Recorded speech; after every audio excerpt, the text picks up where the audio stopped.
Thank you, Frank and Horasis, for inviting me here. Good opportunity to renew an old friendship that now goes back many years. And I have this wonderful panel. They've been introduced. And I'm not going to, and sorry, Atul also. This subject is, today's thing is on entrepreneurship. And when you walk into this campus, you get a sense of what a great visionary entrepreneur can achieve. So congratulations, Atul. I was telling him a little earlier that, small details that really impress you, like the bus bays, how well thought out they are. I mean, it's amazing. They say that India doesn't do things well, but really when they put their minds to it, they can do a wonderful job. And really, it's a privilege to be here.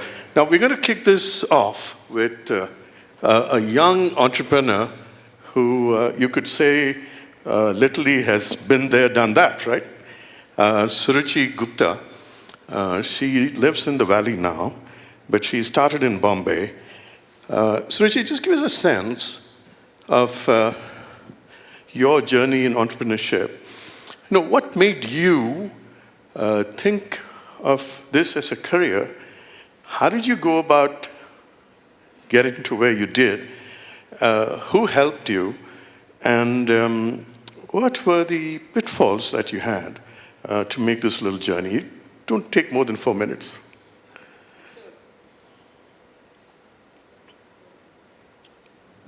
Go ahead. Tap it. Yeah. Oh, just switch it on. Switch it on. Yeah. You're on. Thank you, Ravi. Yeah, you're welcome. First and foremost, thank you, Frank, for having me. It's an honor and privilege to be amongst all these esteemed fellow panelists. I also want to thank Atul and the Global Schools Foundation team for this beautiful, beautiful venue for co-hosting all of us. Also, my dearest friend, Sam from MidCat, who actually was the one that introduced me to Horasis. And this is my first Horasis India meeting. And the last 2 days, I have only actually seen warmth from everybody. So I really want to thank every single person that I have met in the last 2 days for the warm welcome into this beautiful Horasis India family. I feel truly grateful to be a part of this beautiful Horasis India community. In terms of my journey of how that began, so I moved to Silicon Valley about 12 years ago, originally from, born and brought up in Bombay as Ravi mentioned. All my life, I was very inspired by the Tata Group. Now, there were two main reasons. I actually wanted to build something that on one hand not only created significant economic value, but at the same time uplifted and benefited humanity. And I thought the best way of doing that would be, in fact, to moving to Silicon Valley and making that dream come true. And that was at 21, naively, to me, the idea of entrepreneurship was in fact the topic of today's panel, which is building shared future through entrepreneurship.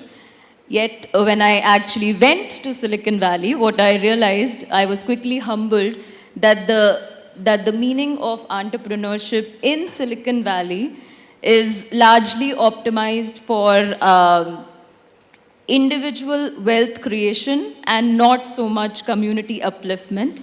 And so there I was at this, there was a choice that I had to make.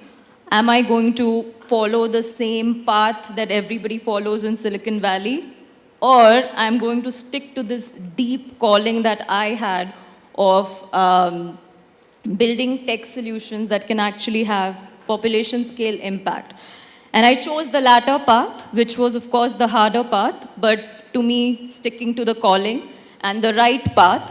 And while doing that, I was sort of the odd man out in Silicon Valley, where I decided that I was going to be in Silicon Valley learn from all the experts, yet build a company that would actually be owned by every single person on the planet and benefit all of humanity. Now, the vision was clear, but the path to making that happen was, of course, was full of uncertainties. So, as if it was life coming full circle, the way, in fact, the way I began, I had zero connections, no idea how to get started. So the only thing I knew was how to code. So I first started participating in a bunch of these 24-hour coding competitions, which were hackathons. And as life would have its way, the last one that I participated in was in fact organized by Tata Communications. And it was life coming full circle, where my childhood inspiration in fact became the foundation of how my entrepreneurial journey began. And till date, we are the only company that has ever in fact gotten incubated by Tata Communications. And that was 9 years ago that I had started, and in fact, first time that I visited Singapore, because the Tata Communications headquarters was also over here. So I have a little bit of history with Singapore as well from that standpoint. Tell us about how you got this, your entrepreneurial journey. Yeah. Tell us more about it. Yeah. And who helped you? Were there difficulties that you had to overcome? How did you do it? So, moving to a new country and not really having any connections, or not being born into wealth, it was all figuring out on your own. So to me, my way of doing that were through hackathons, and then as part of those hackathons and winning those hackathons, then getting incubated by Tata Communications and working with, through them, 30 plus telecom CXOs around the world, building products at the intersection of telecom and mobile, scaling them to #1 in the world, right, to then having even lost the business that I had built, to then being at the lowest point, and then in that lowest point deciding that the next product that we are going to be working on is going to be such that it would be something that everybody on the planet can in fact use. And that was how the Giant journey in fact began, where to me entrepreneurship is all about building shared global prosperity. And Giant in fact is that humanitarian mission, right, where we are turning the world's widely used utility, which is internet connectivity, into becoming an asset class, such that from the existing connectivity spend itself, it becomes an income generating asset for all of us. Okay, we'll come back to details in a little bit. Yes, exactly. Can I ask Minister Fahim Hashimy, is it true that you got beaten up once because you were not wearing a beard? You were too young to have a beard in Afghanistan. I thought we were not going to bring that up. Is that true, the story? Well, yeah, I mean, we've gone through all kinds of different phases and different models of Taliban government. Yes, indeed. Yeah. Because when they were in Afghanistan, the first time I was very young, but unfortunately very tall. Yeah. So they always asked me where my beard was and why, always gotten beaten because of my beard. That's right. But now, tell me, sitting in Afghanistan, which is almost like a neighbor, you could say, a near neighbor of India's, what do you see when you look towards India, when you look over Pakistan and you look to India? And recently, there's been very significant improvements of the Afghan-India bilateral relationship. What opportunities do you see to leverage the energy and the excitement that you see in India for your country? Well, thank you again, and very good question. But before I start, let me thank Frank again for such a wonderful event and bringing us all together. It wouldn't be possible to meet such a wonderful number of people here without being a part of the Horasis family. And thank Atul for his hospitality and for bringing us back to school. This is the best model of school to come back to. Let me provide a little history, but before that, I think although Afghanistan and India are not directly neighbors, but they are neighbors in education, they're neighbors in commerce, they're neighbors in, more important than anything else, in trust. Afghans have always trusted India. Afghans have always been very close to India. Yes. And of course, India has never let the Afghans down. Even today, the relationship that the current Afghan government has with India was unexpected. But what prevailed here was actually the trust. Indians trusted Afghanistan and Afghanistan trusted India, and that exactly was the reason that today's Afghan society and also the government are closely working with India. And of course, for decades, Afghans have traveled to India to study. They've traveled to get Medicare and medical I had care. Afghan classmates. And of course, Afghans travel to India to live. As a matter of fact, we have a large number of Afghans living there. And a true story that my second son was born in Delhi. Wonderful. In Fortis Hospital, and we have the best memories from that time. So India has always been home to us, and quite interesting that this is my first time, by the way, to Singapore, but I'm not feeling any stranger because I see so many great Indian friends who are here, who are managing companies, who are managing organizations, and I feel like this is also my home and I feel very connected. Anyways, I think Afghanistan's only, or maybe one of the very few ways to catch on the AI transformation and AI wave is to work with India. First of all, because India has the know-how, it has the infrastructure, it has the talent pool, it has the experience to scale. But on the other hand, you cannot work with a country or with an organization if you don't trust them. Afghans trust India. Right. And when I was in the ministry, I was working with Indian government to develop the Afghan satellite 2, Right. as well as I was working with Indian professionals to, when I restructured the ministry, to work as the virtual chief digital officers and chief technology officers, which is a great model. So I think there's a great chance that Afghanistan can work with India right now to digitally transform the country, to develop further digital services, but also to use the very young, talented, and adaptive talents that Afghanistan have, in addition to everything else that it can provide. Afghanistan is a transit hub, of course, through Chabahar port. It can connect India to Central Asia, but on the other hand, India is a good alternative. Recently, we've had bad experiences with border closures and everything else towards Pakistan. Now, Afghanistan's using the air corridor to export fruits to India. So, naturally, India remains to be one of the strongest partners, a trusted partner with Afghans.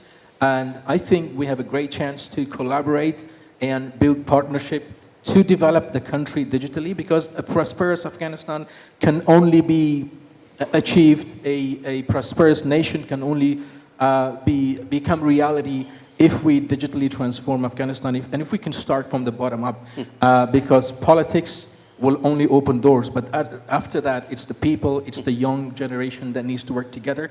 I think there's a great chance we can work together and develop relationships, and Singapore then, of course, is another great extension to what we can do together with all of its access to the markets, access to capital, as well as the infrastructure, the governance, and we've always looked at Singapore as a model as well, although we're not that close to Singapore, but we did develop so many different services and developed a national digital strategy, which also looked at Singapore as a model, and then of course we had to look at the DPI, and we had to look at the Aadhaar, we had to look at everything that India has been able to achieve, and I congratulate all of you on that.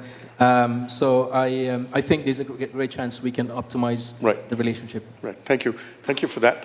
Are there specific things in India that you would like to adopt for your country or see your country adopt? One of the things about the Taliban is that, look, outside the world has a certain rather frightening view of the Taliban, but there are people I know who work quite closely with them in the NGO sector, and they are very concerned people. You know, they might have a certain profile outside, but they also do want to do good for their country. What in India do you think you can take from there and put into your country?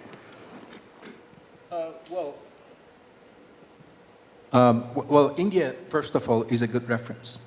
not only for Afghanistan, but for the rest of the world.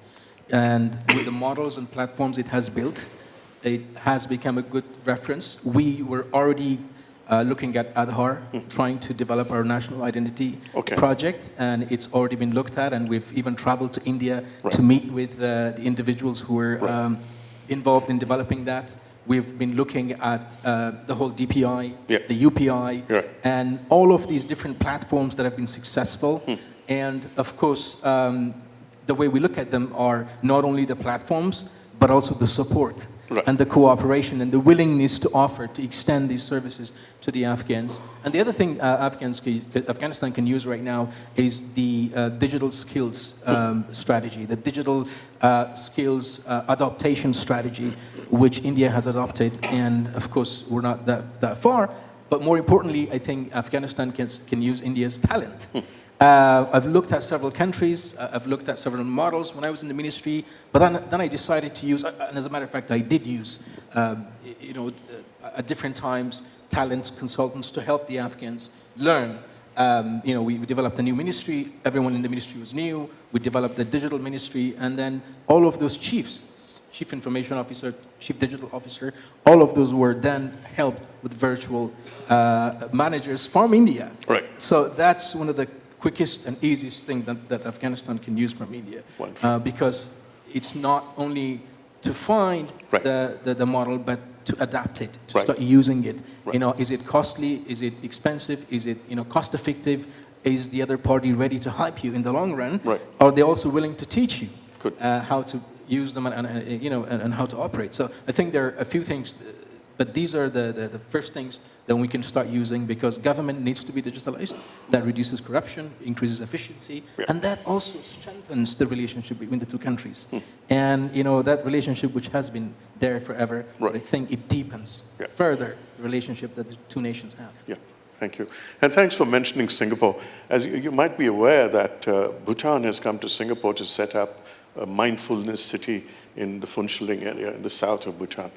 Might be something you may want to consider yourself. Absolutely. I mean, these two countries, it's such a coincidence that I'm in Singapore talking about Singapore and India. And our president, who I've worked with, have mentioned Singapore more than any other country, but of course India is like our own country. Absolutely. And said, Singapore has achieved these goals, but look, go to India, talk about Aadhaar. Go to India, talk about DPI, right?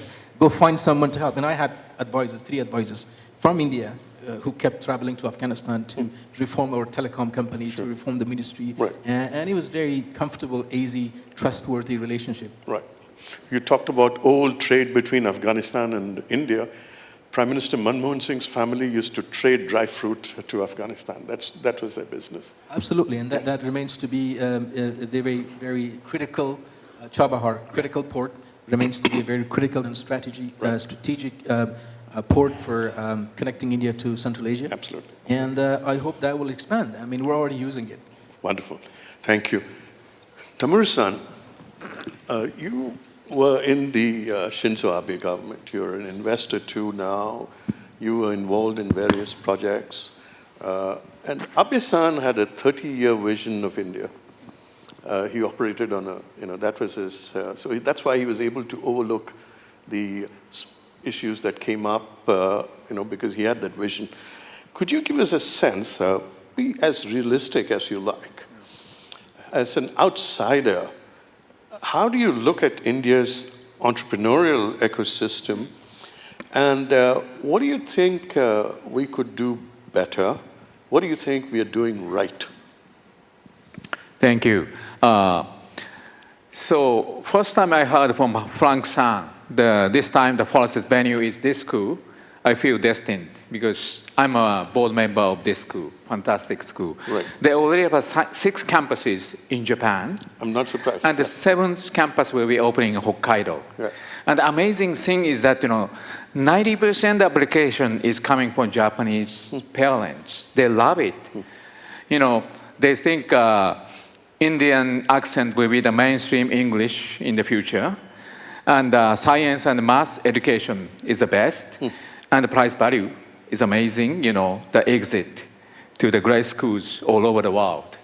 And I used to be I used to be a politician, and especially in Japanese politics, especially in the ruling LDP, I was a second-tier citizen because I was not from a dynasty. So I'm from business family. But I'm so proud of that. My business, my family business is a textile business. We do a joint venture with Alvin Mills in Ahmedabad, largest textile company. So I feel again destined. So They were the first to bring denim into India. So as you have mentioned, I visited India so many times as a upper house member. Try to do the offshore development aid. We did Delhi Metro, we did a Mumbai-Delhi high-speed train, and it's finally happening. Right. That's fantastic. And we did Chennai tree planting and flyover in Kolkata. So India is amazing. Last time I was there, this year as well, but last time I spent most of the time in India was attending G20. So G20 New Delhi, I was surprised because India made the moon landing with a 17 million USD and the backside of the moon. It was an Apollo moment. Every minute they share the photo from moon. That's amazing because we spent billions, but we're not yet there. So I'm really amazed by the Indian technology. So they call it kind of a reverse innovation and also affordable innovation. Amazing. So Japan is a country of the hardware. Japan is known as a technology powerhouse. It's shrinking and aging and it's kind of deteriorating. But what I found in India is that your technologies are amazing in the sense that, it's working in the very harsh condition. Heat, dust, no Wi-Fi, no signal. But your technology is working. But our technology is great, but our technology works in the best condition only. So precision. So we are very complementary. And when I joined the politics, before that, I was running a company, family business, the newspaper company in Osaka. I think, managing a country and managing a company is very similar. But I learned huge lessons when I joined the government. That's not totally the same. There's a very similarity. One thing I learned, and this is answering to your question. The most important lesson I know that, in order to climb up the ladder of the development, you need to pay more attention for manufacturing. So if you don't have indigenous hardware manufacturing, you cannot climb up the ladder of development. Singapore is a unique example because it's a city-state. But the country like ASEAN country or South American country, African country, so many great countries with a lot of resources, but they pay little attention to fostering indigenous manufacturing. Manufacturing is the best industry to create, to train people and produce middle-income people and also ripple effect to other industries. Without indigenous manufacturing, you cannot be a, advanced economy. This is my lesson. For example, Singapore is a good example. Singapore is considered to be a financial hub or logistic hub. But 22% of Singapore GDP is coming from manufacturing. And, every country in the development, economics term, in order to climb up a ladder, you need to have at least 20% of the GDP coming from manufacturing. In case of India, you finally realize that, making India. That's a fantastic move. And now your share of the GDP coming from manufacturing is 13%, 15%. You are now increasing. And we can do more as a country of Japan because our technology, our IP, we have still good technology, good IP. But those technologies are dying. Why? We don't have enough number of successors. Our population is aging and shrinking. We can plant these trees into India, and they're very complementary.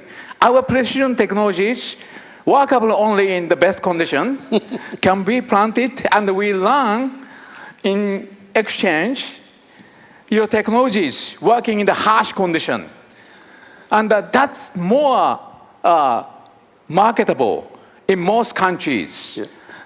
And it's working even in the moon, such a harsh condition. So manufacturing is important, and you are now realizing that, and Japan can do, and Japan can learn, and we are very complementary. So that's my answer to your question. Thank you. Wonderful. Thank you for that. Do you think Japan is suffering a little bit because of its prosperity? Because if you look at a similar story in South Korea, the biggest complaint in South Korean army chat groups is about the quality of the suntan lotion. And I know that you are redesigning your ships for larger bunks, and the biggest complaint about your enlistees is about the strength of the Wi-Fi on board. Yeah. But you also have a good satellite program. In fact, you're building your own GPS systems and all that. I'm aware of that. Is there opportunity to work with India on that front? The space technology is very important. Right. So good beauty of Japan for space industry is that we have a huge open water. So that's why our neighbors are shooting missile every time over my country, because they don't have open water, and they consider us as open water. You're nothing, but the beauty of the India, you have a huge open water to shoot more, not missile, but rocket. Well, so we can work together. Yes. Very interesting. Okay. Yes. Rajiv, old friend of 40 years. Tamura-san was talking about manufacturing, and you are very much in the thick of manufacturing. The city you live in was one of the great bastions of entrepreneurship for a long time, until things changed. Can you give us a sense of the macro picture? When you go to India now, you see certain things, there's significant improvement, infrastructure, certain parts of it. And you can actually, I was surprised in Gurgaon, somebody told me it'll take you 43 minutes to the airport from here. It took me 41 minutes, he was right. So now things are there are many things that are getting right. And recently there's been new labor legislation, which seems to, I don't know, some people think it's a good thing, seems to. Can you give us a macro picture of what the outside world should be looking at in India today? Well, I think we had our friend from Japan pointing out some things which are very important. One is increasing our share in manufacturing to GDP. Our ultimate target is 25 years, and now with the opening up of defense and with the government of India, giving strong incentives to global companies and countries to come in areas such as manufacturing semiconductors, that big boon is taking place. And, you said we were around 13%. Actually, we've moved up to 17.5% now. Oh, really? Wow, Yeah.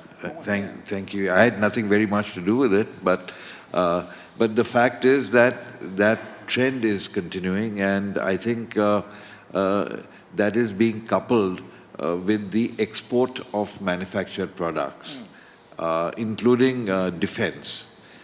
Just like Japan, I think, post-World War II, were very opposed to nuclear technology, etc. I think India also was very conservative in the early days. And seeing the success of China, I think that sort of brought to attention of political leadership the concept that, we with a large population can also do well. And I remember in the year 1991, a few years after we first met, India was actually bankrupt. In our foreign exchange, in our reserve, our Central Bank of India, we had just $2 billion. And the $2 billion... Today you have what, 600? 670 now? Now you're at 670 or 680. It had gone up to 70, but now with various sanctions coming in, not sanctions, tariffs coming in, punitive tariffs from our dear friend of India, President Trump. President Trump, I'd rather call him president. He likes to be respected a lot, So President Trump, he has put a lot of push on India ever since India didn't acknowledge that he's the one who sort of got peace going between our two countries, and he didn't like India buying so much oil from Russia. But that's not the topic. But coming to entrepreneurship, so when the East India Company came to Calcutta, or to Bengal and Calcutta, they went through huge development, and that region, their GDP, there were hardly any services. It was all manufacturing and agriculture, right? And they were greatly supported by your clan, if I may say, or your family or people from your region, which you had also touched upon, the Marwadis. Yes. The Marwadis, they're great in brains. They're incredibly intelligent, like her. And they're very ambitious. They're very hardworking, exceptionally hardworking. And they came and they supported the British in the growth phase. And when the British left India after independence, they basically took over all the businesses. And then the businesses moved into Marwadi hands, and entrepreneurship thrived. But unfortunately, there were a thing called Naxalites. Now, he's heard of them. I don't know if others have heard of them. The Maoists, yeah. Yeah, but they were young people who were reckless, and they were led by wrong leadership, and that began the decline of the region and the murdering of entrepreneurship in a way. Yeah. But today, I mean, why is India doing well? Because of entrepreneurship. I mean, in the last 10 years, you have created over 100,000 startups. And startups is what? It's innovation, it's entrepreneurship, it's a combination of two. USA, who had moved out of, as you very rightly pointed out, manufacturing, and Trump's bending backwards to get manufacturing back, although it'll be at a very high cost, so I don't think he'll succeed. But whatever it is, he is trying to get manufacturing back, but the manufacturing in India went down, but it's been replaced by innovative services, by entrepreneurship. And in 10 years, these 100,000 startups, they have already created 2.1 million new jobs. So it's for a country like India, where we are starved of employment, starved of jobs, startups is actually going to be the future. And therefore, whether it was IT, ITS, BPO, now AI, all this is going to spur growth through startups in India. And today, you talked about space. Even in the space area, you have tens of thousands, not tens of thousands, but tens of hundreds of startups in space, in rocket science, in drone technology. And that's the future. And I hope one day we have our dynamic panelists like her coming back to India, bringing with her, some cutting-edge technology to look at bringing it to the social sector as well. But India has got a great future. Yeah. Has it become easier for entrepreneurship? Yes, Ravi, and because it's become easier post-liberalization when we were bankrupt, Right. remember I Yes. mentioned, Yeah. because of that 30-year journey, Yeah. I mean, today, why India is number 5 in the world in terms of GDP, right, in nominal. We are number 2 when it comes to purchasing power parity, Yes. right? Now, we have a lot of people, so when you divide it, the GDP by the number of people, we show up very poorly. But the growth is the highest in the world for any large economy today. And that particular growth is going to propel India Right. very, very rapidly Right. in the next 30 years. Right. Now, you mentioned startups. As I understand it, the government of India, according to their data, there are about 200,000 startups in India, 44,000 spawned this year alone. Now, the country produces about 1 unicorn per month. You know, if you in the last 5 years, that's about the track record. Now, but tell me, are we overloaded on fintech? Are there areas that we have not gone into, but there are sitting opportunities? The Chinese are doing wonderfully well in pharma. They're doing wonderfully well in biotechnology. But we seem to be, too focused on fintech. And the other thing that I don't want to call it distortion, but imbalance, is so much of the startup situation is around Bangalore and Chennai. Now, how do we get this to the whole country? How do we make this a countrywide energy?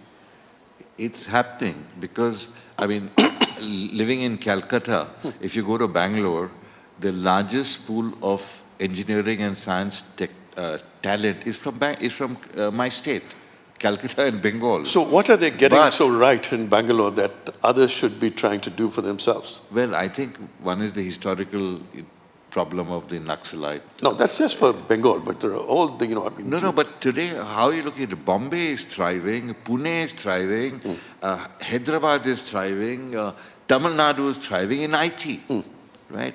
So whilst Bangalore is quite rightly still called the Silicon Valley, but it's permeated all over. Listen, in Calcutta, one of our businesses is theme parks.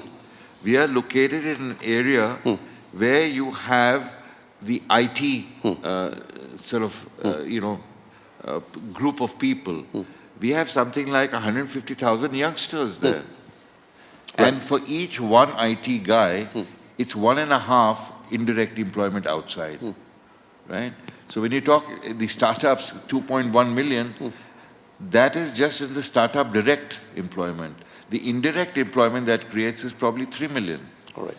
And it's moving all over India. It's moved to Baroda, it's moved to small towns, it's moved to Jaipur. Every city now and every minister from the states is going out and trying to promote their own Silicon Valley. Right. So it's moved all over. Interesting. And that's why India is doing well, fundamentally. India is doing well. And India is doing well on infrastructure as well, which is essential. Infrastructure. I mean, success of Japan was on hard work and infrastructure, wasn't it, initially? Yeah, so. Right. Got it. Suruchii, at the turn of the century, we had the millennium bug and all that, and India was mentioned, every news story had something on India because India was so central to that situation then. Any company that was going public would tout the fact that they had these Indian techies on board, to get better valuations. I don't expect you to remember those days because, I don't think you even have read a newspaper then. But today, Minister here spoke about AI and all that.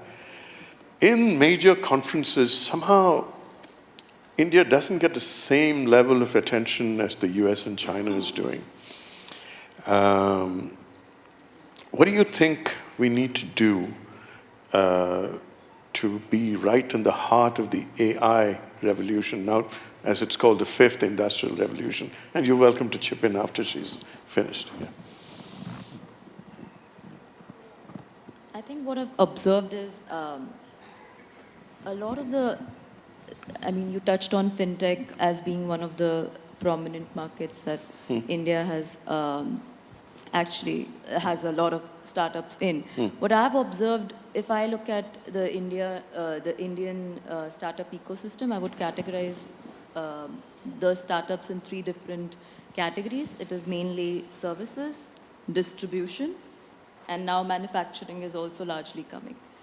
Coming from Silicon Valley, where I think Silicon Valley being, the global capital of technology, what Silicon Valley does very, very well is actually applied engineering, applied research, and through that building products that can actually be, generational products. So I see a lack of skill set, in fact, in that domain of how do you, so of course Indians are brilliant engineers, we're all extremely good at that, but then how do you actually learn how to create these exceptional creative product solutions and then build technology around that? And AI to me is no different than any other technology that has come before that. It's about not just being great at engineering, but actually also being great at creating these multidimensional, multidisciplinary, integrated products that require combining engineering and research, as well as along with policy enablement, like a combination of a lot of these different aspects of what it means to build generational products. So you yourself went to America to do your master's, right?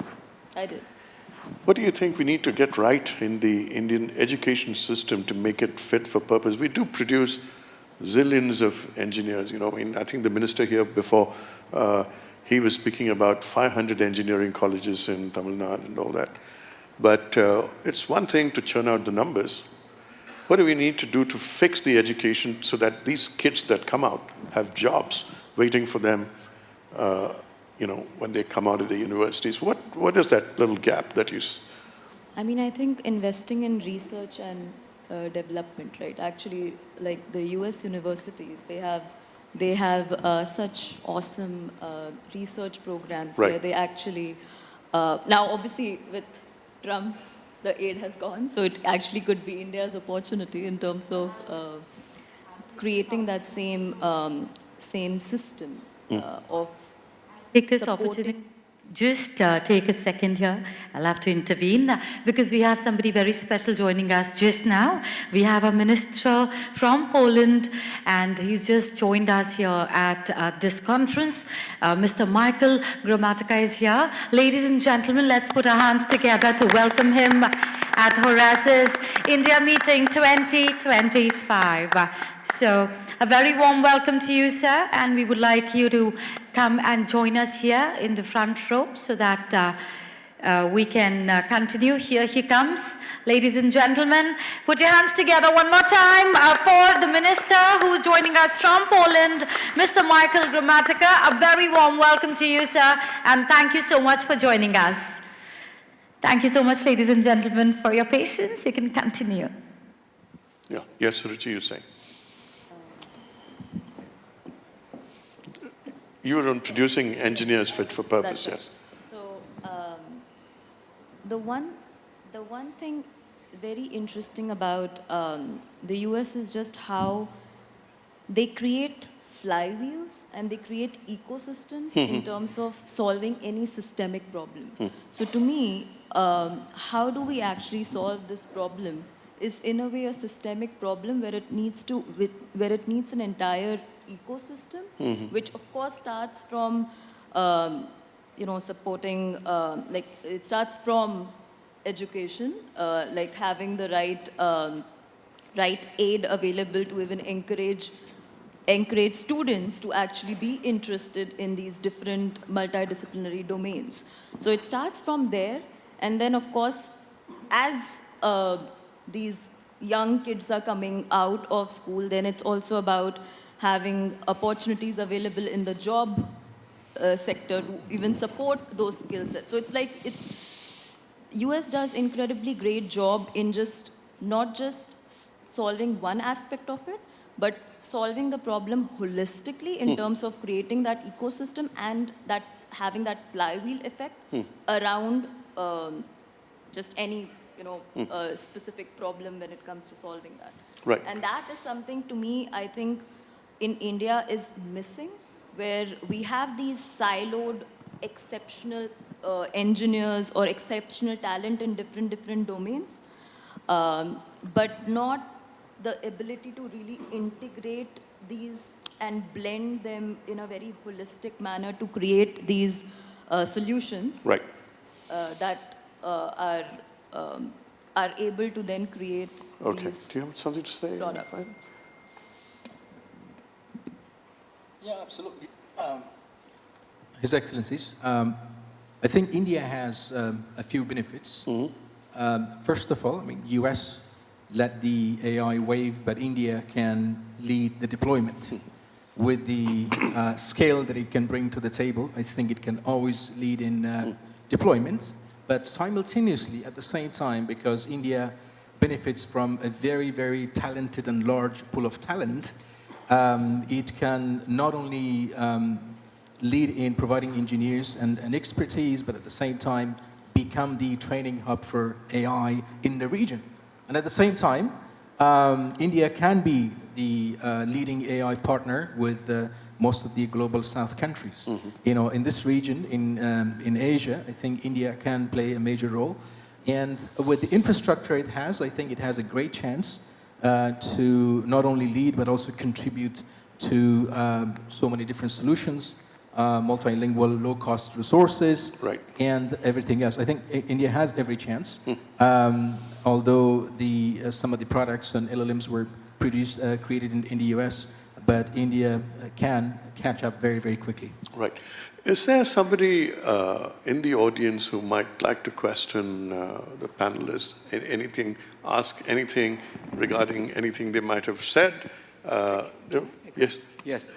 So this is not only India, but throughout the discussion of this great event, and not only this event, but almost all conference I attended, even in the government, Japanese government, there's a misunderstanding of the end game of the humanity's most important technological development. There's obsession, too much obsession with AI. So AI is not the most important technology. Allow me to say, maybe I'm wrong, but AI semiconductor, most of the government pay attention and throw money into that. And AI companies, they say foundation, they say, but most important technology and end game of the humanity is energy production. They pay little attention to that. Without energy, how much energy AI consume? So nobody judge the capability of AI with considering the cost of the AI development. How much energy they eat, how much pollution they are making. For example, if you Google the same word, if you ask the same question to the chat GPT, how much is the energy consumption difference? 10 times. Yeah. So,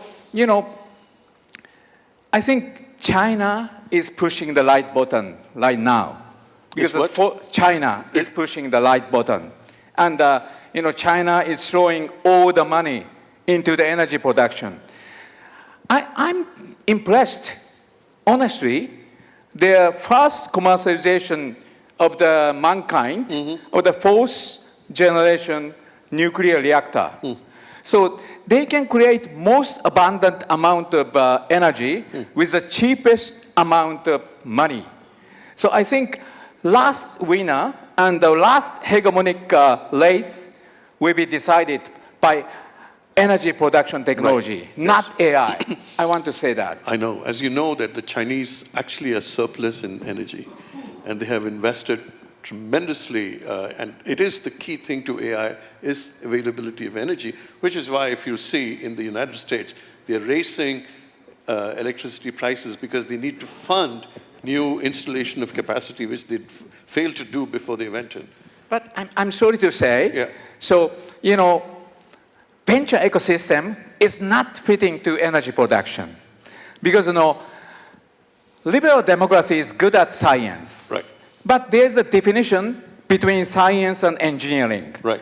Chinese is very good at engineering. Now, final technological evolution is becoming like an engineering race rather than science. So I think this is a very, very definitive and very dangerous game. Right.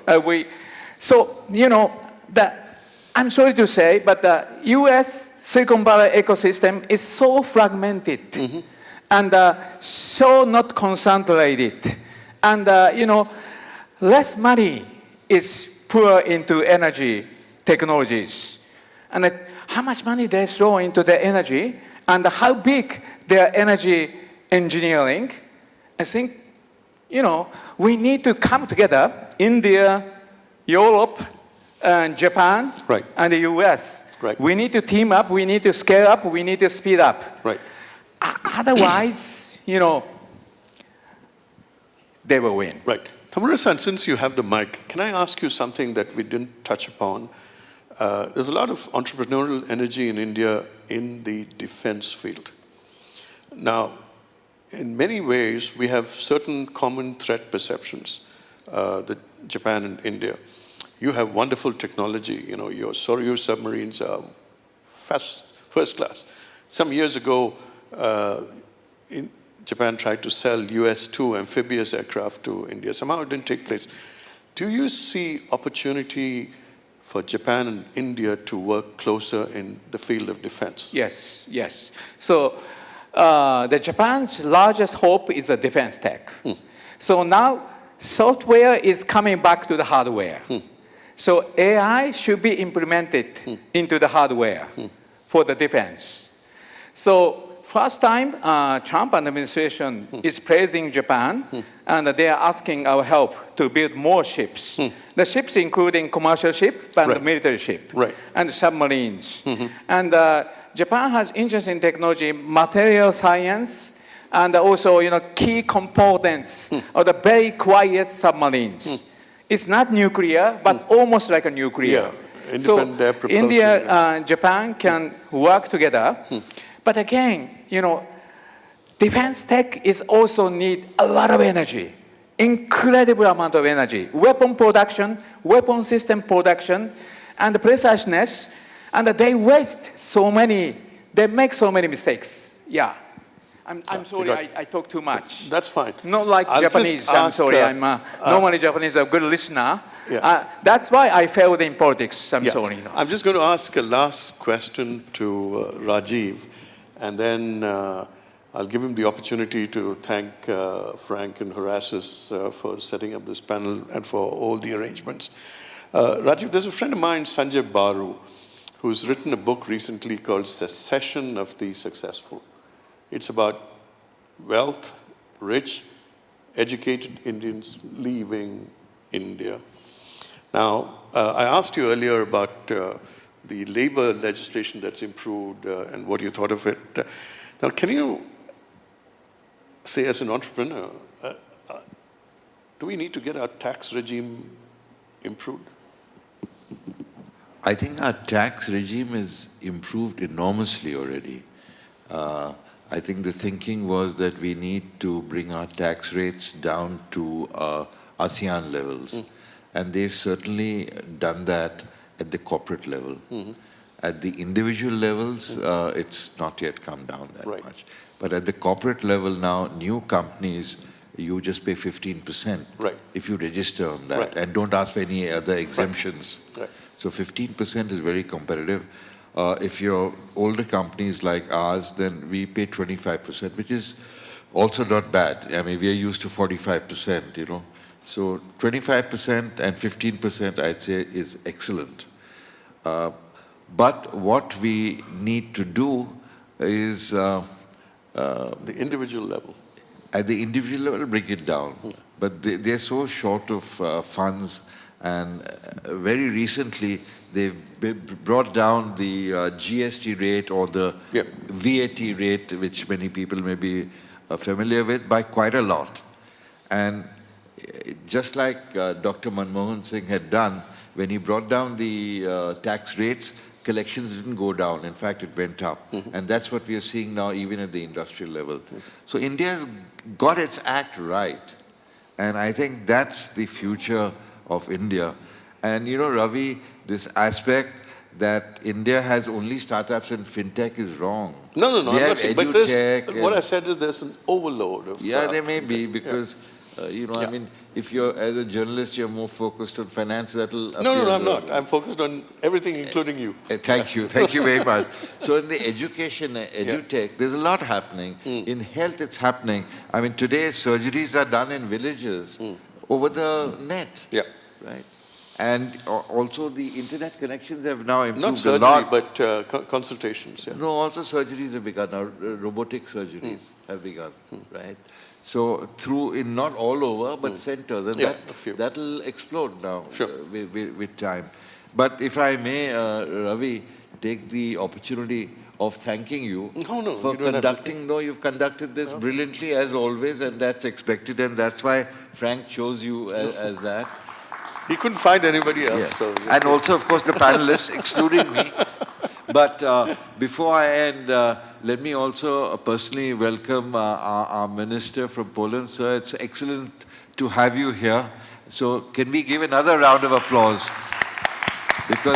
Because he did stand up again. So thank you. We've had all your colleagues from Poland telling us about your forthcoming visit, and we are so happy that we've got the opportunity of meeting you, and we'll meet you as the evening progresses.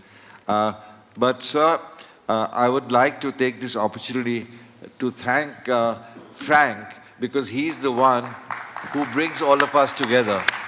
So Frank, thank you very much.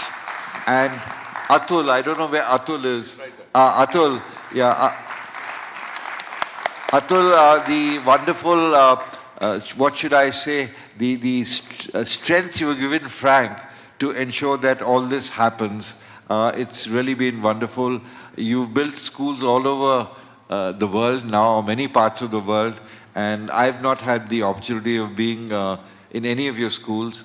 But if I was young, I'd like to come here and learn all over again. Right. So thank you. Maybe I will if you permit me, you know. We've had wonderful sessions. We've had, I think, 18 plenaries. We've had 36 these brainstorming dialogue sessions. We've had 250 people from 20 countries, including Poland. And all of you have been wonderful. So Frank, can I, on your behalf, thank everybody as well for being here, all the lovely panelists, all the co-chairs, and above all, Frank and Atul. So big hand to Frank and Atul. Thank you. Well done. Well said. Well said.